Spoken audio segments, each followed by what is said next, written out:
Welcome to HubSpot Hacks, where we give you all the latest and greatest, straight to the point, HubSpot tips, tricks, and tutorials.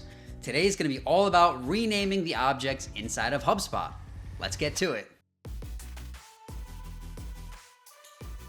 Before we get started, I just want to give a disclaimer that just because you can rename HubSpot objects doesn't mean you always should.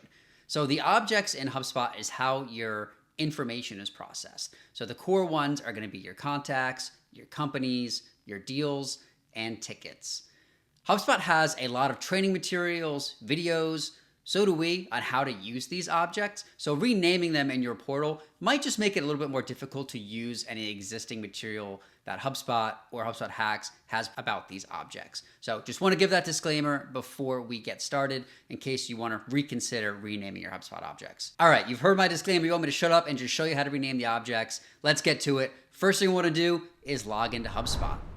Once you get into your portal, you're going to scroll down on the left-hand side to where it says Data Management, and then go into your data model.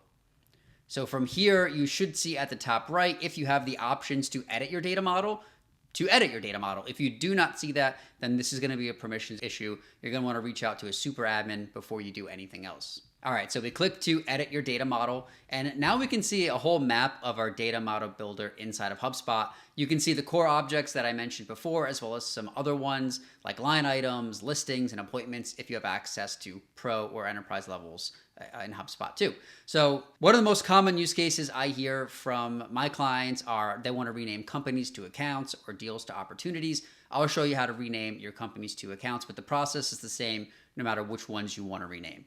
So on the left-hand side, we'll look for companies. We'll click here. It finds it nice and easy on our data model builder, so we don't have to go scrolling around. And we'll click this pencil icon here to edit the object name. So there are two different names we need to change, the singular and the plural. So here for singular, we're going to just change this to account. And before I do that, you'll see the HubSpot properties here and where they exist on contacts, companies, which is about to be renamed. You can see what they're called and how they're going to be reflected in the replacement with the replacement name. So let's make this our account. So you can see now our object type is changing, our replacement properties are going to change, and our object name, then we want to make this plural, and then rename this one to accounts.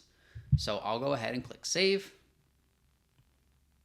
And now my object has been renamed successfully. So if I go backwards here to my account, over here where it says CRM and companies, in just a couple of minutes, now in this navigation for me and everybody else in my portal, it's going to start saying accounts instead. All right, let's give it a quick little refresh. We see CRM, and now it's named accounts here for everyone in my system. Now, one of the best reasons and use cases for renaming objects inside of HubSpot is, say maybe you don't have access to enterprise level hubs, so you don't have custom objects, but you do need to build a custom object out inside of your portal. If you go into your data model, you'll see HubSpot gives you a couple different objects, which are meant specifically for different kinds of industries. We have appointments here for anyone who holds appointments. We have listings, which is great for like real estate agents, courses for education companies and schools. If you're not in one of those industries, these objects still exist for you if you have the professional or enterprise level hubs, and then you can go ahead and rename them for using them whatever you want them to. So say for example, our listings, if I wanted to edit this object name and I wanted to hijack it, and we do deliveries, we send out shipments for our orders, and I want to rename this to shipments, I can come in here and hijack listings and then use this for shipments. I can click save, create any properties around tracking my shipments inside of HubSpot, and then I'm good to go. All right, everyone, that does it for this video on how to rename HubSpot objects. For all the latest and greatest HubSpot tips, tricks, and tutorials, I recommend signing up for our newsletter, our HubSpot Hacks newsletter, down in the description of the video. You can get all of this sent right to your inbox on a weekly basis. Thanks so much for watching. Remember to like and subscribe, and happy HubSpotting.